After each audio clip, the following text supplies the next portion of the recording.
Halo, selamat pagi. Assalamualaikum warahmatullahi wabarakatuh. Kali ini ada telepon call job. Saya mau menuju ke tempat tujuan. Ada customer yang meminta AC-nya tidak dingin. Dia bilang kadang-kala mesinnya bengung, kadang mati, bengung dan mati.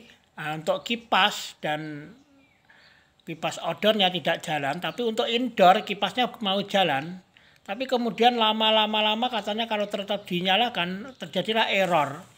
Jadi kita akan melakukan perbaikan AC dengan trouble outdoor tidak bisa hidup. Dan kita sudah sampai ke tempat tujuan.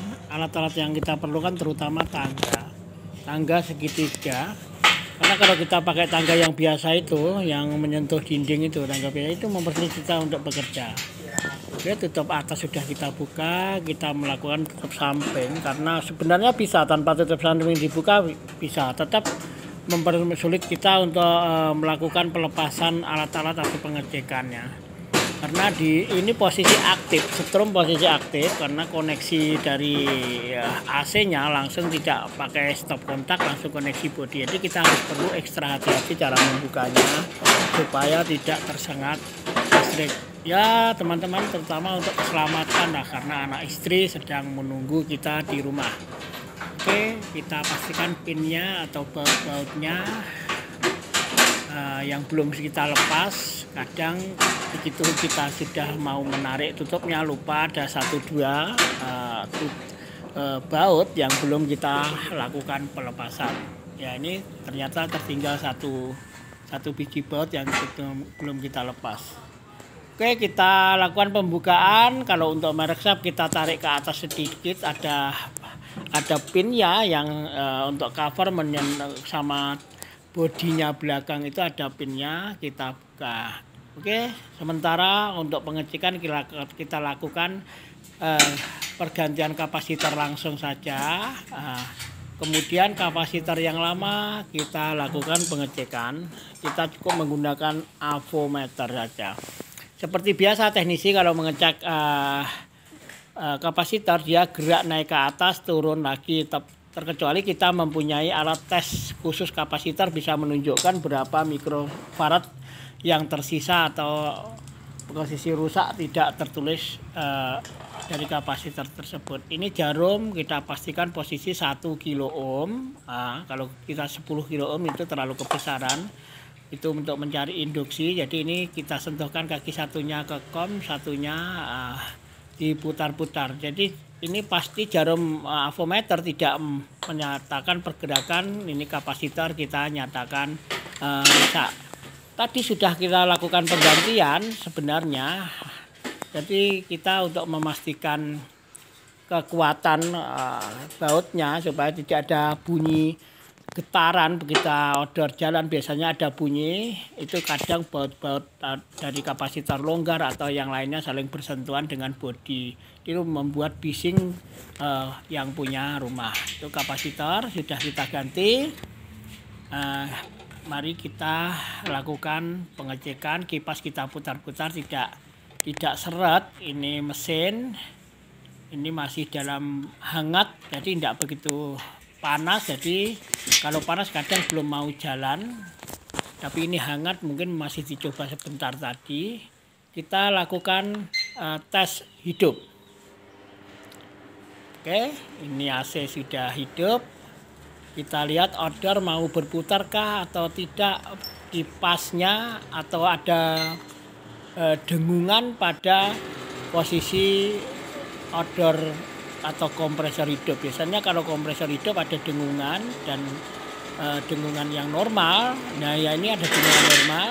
Untuk kipasnya juga sudah berputar. Setelah kita lakukan penggantian kapasitor, kita cek pada pipa kecil harus ada terasa dingin, semakin dingin dan berair. Kemudian kita tunggu beberapa saat, pipa besar pun akhirnya ikut dingin dan juga sedikit berair. Itu dinyatakan freonnya pun juga normal.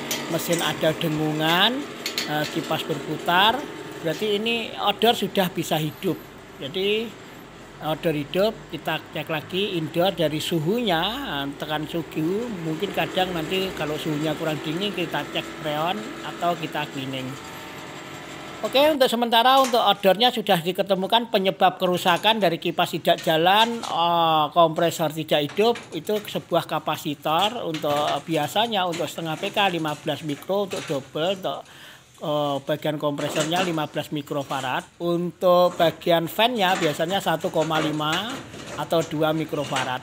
Jadi mempunyai dua kapasitor ganda untuk kapasitornya yang ada di order AC merek SAP tersebut. Ini ordernya SAP, untuk indoornya Samsung, tapi tidak ada masalah. Yang penting ukuran freonnya pun masih dalam sebaris. Sebagai contoh 32 untuk indoor dan outdoor, atau freon R22 untuk outdoor atau indoor. Oke, jangan lupa kita pastikan pinnya untuk penutup kita pasang perlahan-lahan.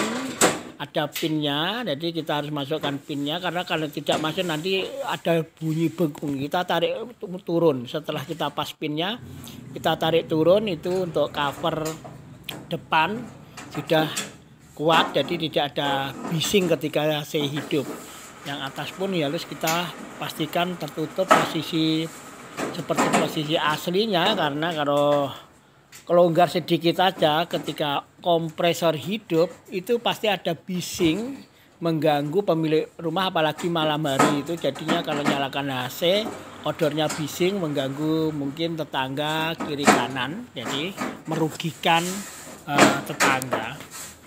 Terus kita lakukan satu persatu pembautan, harus dipastikan tidak ada yang salah, jangan sampai ada 1-2 baut yang tidak terpasang. Kalaupun hilang itu bautnya, kita harus mencarikan baut yang lainnya sebagai pengganti. Jangan main hantam, mau tertutup kita tinggal gitu aja. Efeknya suatu saat pasti ada bising suara odornya.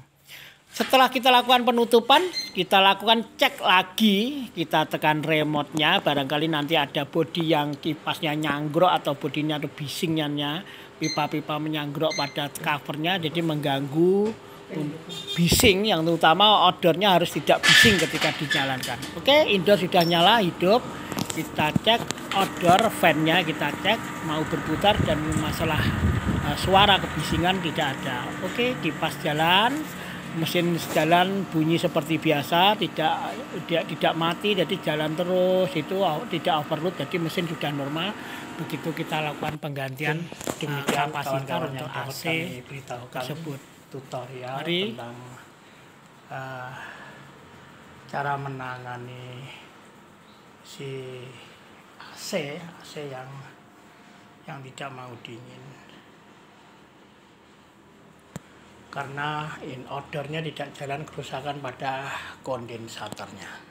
Terima kasih. Wassalamualaikum warahmatullahi wabarakatuh.